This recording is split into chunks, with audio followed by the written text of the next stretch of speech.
गोस्वामी जी कहते हैं सुमंत जी वापस अयोध्या पहुंचे हैं और जब श्री दशरथ जी महाराज को यह पता चला कि राम नहीं आए, महाराज दशरथ के शरीर का प्राण उनके कंठ में जाके फंस गया। मां कौशल्या ने पांव पकड़ लिया, कहा नाथ इस प्रकार अधीर न होइए, यदि आप धैर्य धारण करके रहेंगे तो मैं कहती हूं 14 वर्ष बाद पुनः राम के श्रीमुख का दर्शन प्राप्त हो जाएगा। महाराज ने कहा कौशल्या आज धैर्य नहीं, आज उस अंधे माता पिता के श्राप की सुधि आ रही है। कौन अंधे माता पिता? यहां दशरथ जी ने उल्लेख किया है, तापस अंध श्राप सुधि आई। कहते हैं वो श्राप मुझे स्मरण में आ रहा है। उन्होंने कहा था कि जिस प्रकार पुत्र के वियोग में हम मर रहे हैं, एक दिन पुत्र के वियोग में दशरथ तुमको भी मरना पड़ेगा। और महाराज कहते हैं हे राम, आपको देखे बिना मैंने बहुत जी लिया। हे लक्ष्मण, हे वैदेही, आपको देखे बिना मैंने बहुत जी लिया। आपको गए 6 रात आज हो गए और मेरा प्राण नहीं गया अब तक। और मानो महाराज प्रायश्चित करने लगे कि 6 रात्रि बीत गए और मेरा प्राण नहीं निकला। अब इससे बड़ा कौन सा कष्ट आएगा कि ये प्राण निकलेगा, शरीर का त्याग करेगा। और उसी क्षण महाराज, उसी रात्रि, उसी समय 6 बार मुख से राम शब्द का उच्चारण करके राम राम कही, राम कही, राम राम कही, राम तन परिहरि रघुबर बिरह, राम गयऊ सुरधाम। 6 बार मुख से राम राम राम राम राम राम शब्द का उच्चारण किया। और गोस्वामी जी तो कहते हैं जिस प्रकार कोई तिनके का त्याग करे, तिनका समझ रहे हैं ना, यदि हाथ पर तिनका गिर जाए, कहीं से उड़ के आ जाए, तो कोई भी ये नहीं सोचेगा कि इसको हटाए कि रहने दे। तिनका दिखाई पड़ते तुरंत हम उसको हटाते हैं। उसी प्रकार जैसे कोई तिनके का त्याग कर दे, दशरथ जी महाराज ने अपने प्राण का त्याग कर दिया। माताएं विलाप करने लगी। गुरुदेव भगवान आए, ज्ञान उपदेश करके। उस समय बर्फ नहीं होते थे। और विडंबना देखिए, 4 पुत्र होने के बाद भी ऐसी स्थिति है कि आज अग्नि देने के लिए एक भी पुत्र घर में नहीं है। गुरुदेव ने नाव में तेल भर करके और महाराज के पार्थिव शरीर को सुरक्षित किया और खबर भिजवाई भरत भैया के पास। दूतों से कहा कि भरत जी से जो यहां घटा है ये न कहिएगा, क्योंकि यदि भरत जी सुन लिए कि पिताजी नहीं रहे और भैया बन चले गए तो भरत जी आने लायक नहीं रहेंगे। केवल कहना कि गुरु जी ने याद किया है। दूत गए। भरत भैया, आप गोस्वामी जी कहते हैं, देखिए कभी आप लोग सोचे हैं कि आदमी जब गुस्से में आता है तो जोर जोर से क्यों बोलता है? भैया, जब आदमी क्रोध में रहता है तो जोर जोर से क्यों बोलता है? विचार करिएगा। जब हम क्रोध में रहते हैं तो शरीर हमारा भले पास रहता है, लेकिन मन से हम बहुत दूर हो जाते हैं। और जो बहुत दूर चला जाए उस तक अपनी आवाज पहुंचाने के लिए जोर से बोलना पड़ता है। और जब हम प्रेम में रहते हैं तो शरीर भले दूर रहे, मन हमारा पास में रहता है, फिर तो कहने की भी आवश्यकता नहीं पड़ती। इधर हम सोचते हैं और उधर सामने वाले को पता चल जाता है। ये प्रेम की अवस्था है। गोस्वामी जी कहते हैं जिस रात्रि मंथरा ने मां कैकेयी के मति को भ्रमित किया, उसी रात्रि से भरत जी को ननिहाल में बुरे बुरे स्वप्न आने लगे। देखा ही रात भयानक सपना, रात को स्वप्न देखते हैं, प्रातः काल जगकर भरत जी नाना प्रकार से कल्पना करते हैं, हे प्रभु मेरे घर में सब कुशल है ना। देखिए, हम जिसको प्रेम करते हैं उसके प्रति सदैव संशय बना रहता है। उदाहरण देता हूं, यदि घर के मालिक रात को 8 बजे नौकरी से ऑफिस से डेली आते हो, रोज रात को 8 बजे, किसी दिन कारणवश यदि 8:30 बज जाए, 9 बज जाए, उनका फोन न लगे तो जो मतवा घर में रहती है ना वो बेचैन हो जाती है। क्या हुआ हो, आज इतना विलंब क्यों हो गया, अब तक नहीं आए, सब कुशल होगा ना। अब मन नाना प्रकार की कल्पना करने लगता है, कहीं कोई घटना तो नहीं घट गई, कहीं कुछ हो तो नहीं गया। और जिससे प्रेम नहीं है वो रात भर नहीं आवे, कोई फर्क नहीं पड़ता किसी को। भरत भी आज सवेरे जगते हैं, कल्पना करते हैं, डर के मारे भगवान शंकर की आराधना करते हैं। अयोध्या के दूत जब पहुंचे, भरत जी कांप गए देखकर, अचानक पूछे क्या हुआ। दूतों ने कहा कुछ पूछिए मत प्रभु, गुरुदेव ने स्मरण किया है, शीघ्र चलिए। जैसे कहा, भरत भैया जिस स्थिति में थे उसी स्थिति में दौड़ पड़े, सीधे मां कैकेयी के द्वार पर गए। मां ने द्वार पर आरती उतारा है, भीतर ले गई, बिठाई, दुलार करती हैं, पूछती हैं भरत आपके मामा के घर सब कुशल है ना। भरत जी कहते मां वहां तो सब कुशल है, मेरी अयोध्या में सब कुशल है ना मां। कैकेयी मैया पूछी क्यों पूछ रहे हो।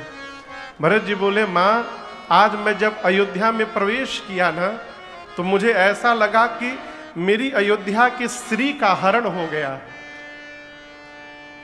अयोध्या के वासी आज मेरा मुख नहीं देखना चाह रहे थे। मेरे घर में सब कुशल है ना मां। कैकेयी जी ने कहा भरत कुशल तो मैंने सब कर लिया, मंथरा ने बड़ी सहायता की मेरी, लेकिन क्या कहूं ब्रह्मा जी ने एक बात बिगाड़ दी बीच में। भरत जी पूछे क्या हो गया मां। अब यहां दर्शन करिए, आपको बताऊं कैकेयी मैया ने जब वरदान मांगा था, 2 राम के स्थान पर भरत का तिलक और राम को 14 वर्ष का वनवास, अयोध्या में विलाप करने लगी पूरी अयोध्या। तब अयोध्या की जो श्रेष्ठ माताएं थीं, ब्राह्मण देवताओं की जो देवियां थीं, ये सभी माताएं कैकेयी मैया के घर में जाकर उनको समझाने लगी। कहने लगी कैकेयी आप चाहती हो भरत राजा बन जाए, किसी को आपत्ति नहीं है, पूरी अयोध्या को आपत्ति नहीं है कि भरत राजा बन जाए। आपत्ति तो केवल एक है कि बर दूसर असमंजस मांगा। आपने जो दूसरा वर मांग लिया है ना राम के लिए वनवास, हम उसमें एक सुधार की बात कहने आए हैं। आप यही चाहती हो कि राम अयोध्या से बाहर रहें, ठीक है। आप ये न कहिए कि राम वन में चले जाएं, आप ये मांग लीजिए कि राम 14 साल गुरु जी के आश्रम पे जाके रह जाए।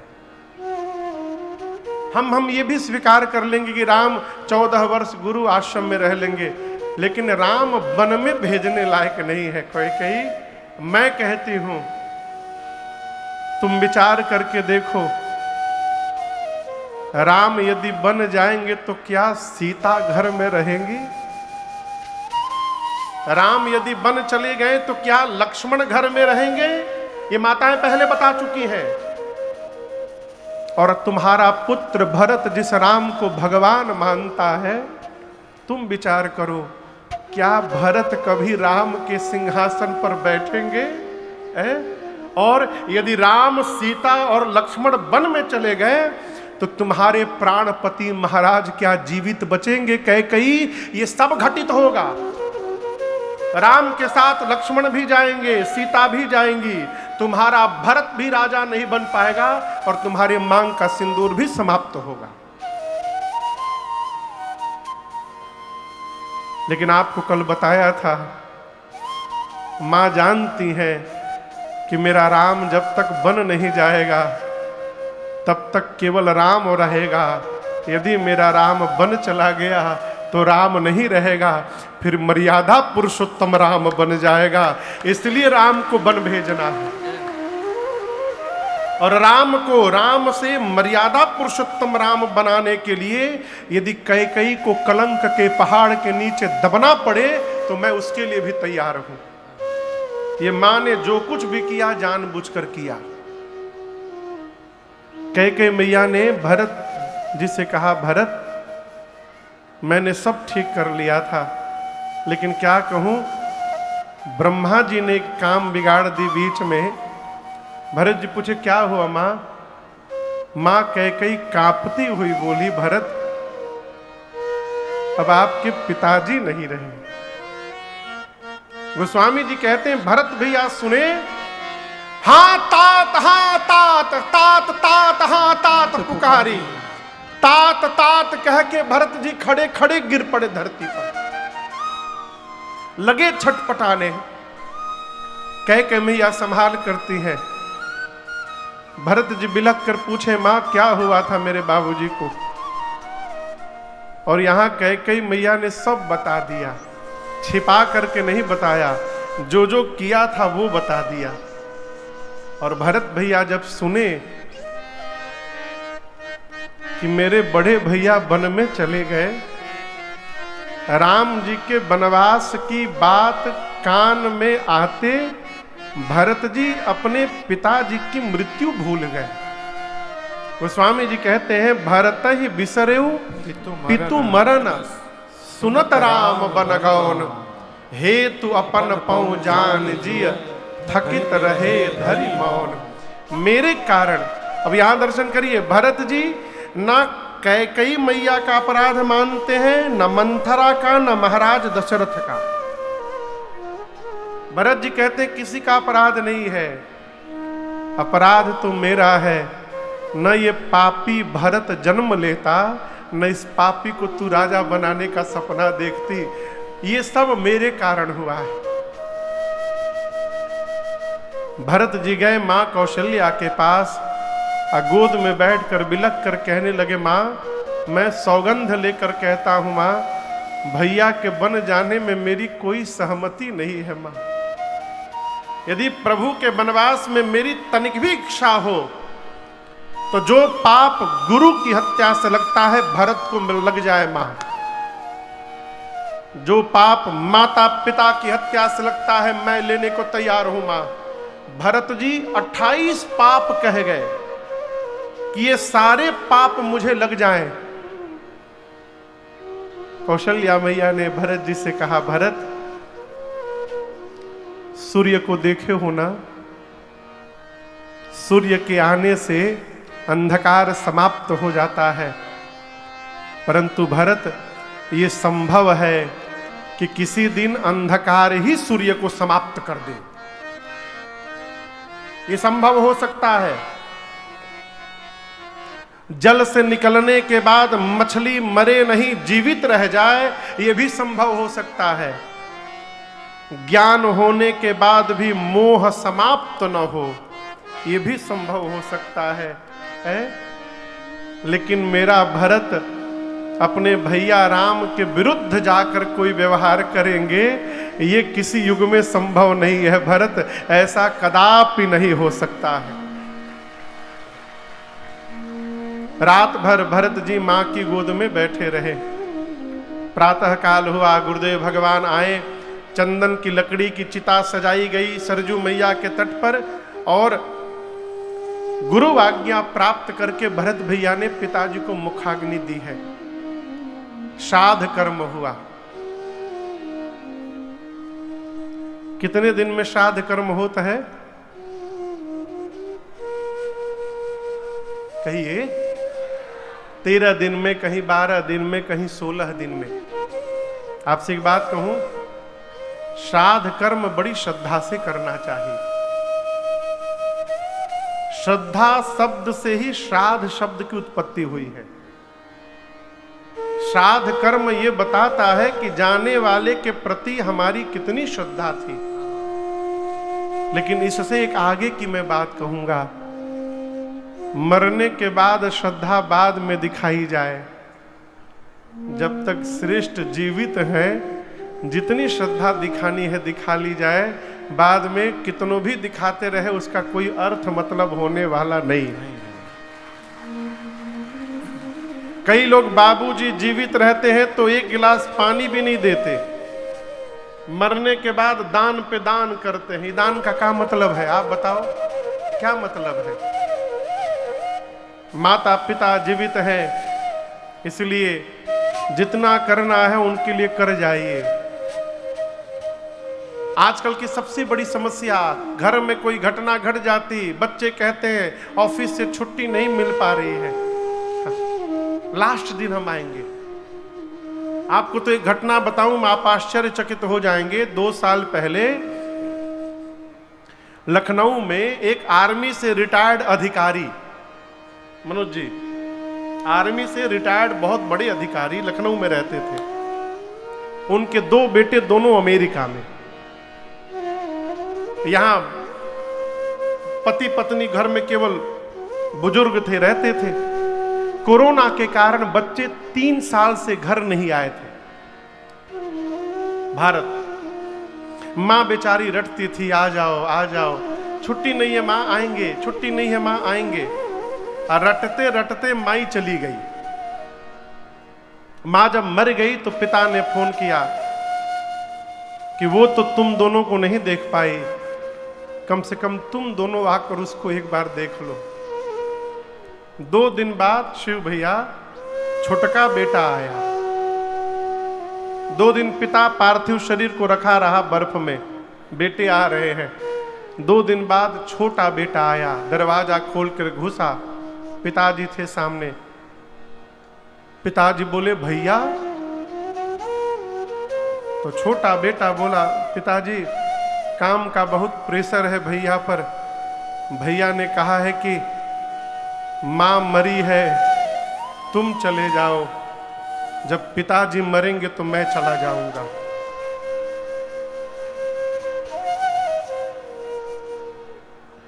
आप कल्पना कर सकते हैं, जिस पिता ने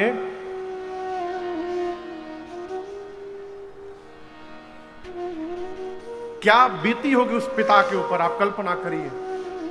पिता तो वो निस्तब्ध हो गए, स्तब्ध, कुछ नहीं बोले।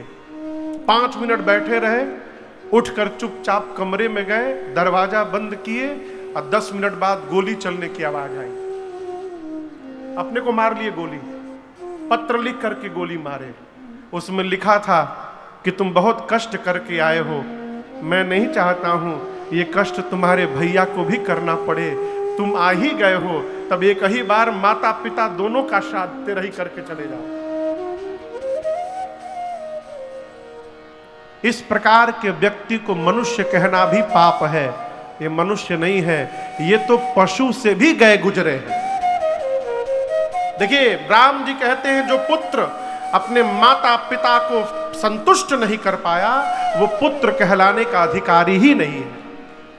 ये राम जी के श्रीमुख वचन है। इसलिए भगवान को बाद में प्रसन्न करिए। घर में जो बोलने वाले भगवान बैठे हैं ना माई बाप, उनको पहले प्रसन्न करिए। घर वाले भगवान प्रसन्न हो गए तो मंदिर वाले भगवान अपने आप प्रसन्न हो जाएंगे, करना नहीं पड़ेगा।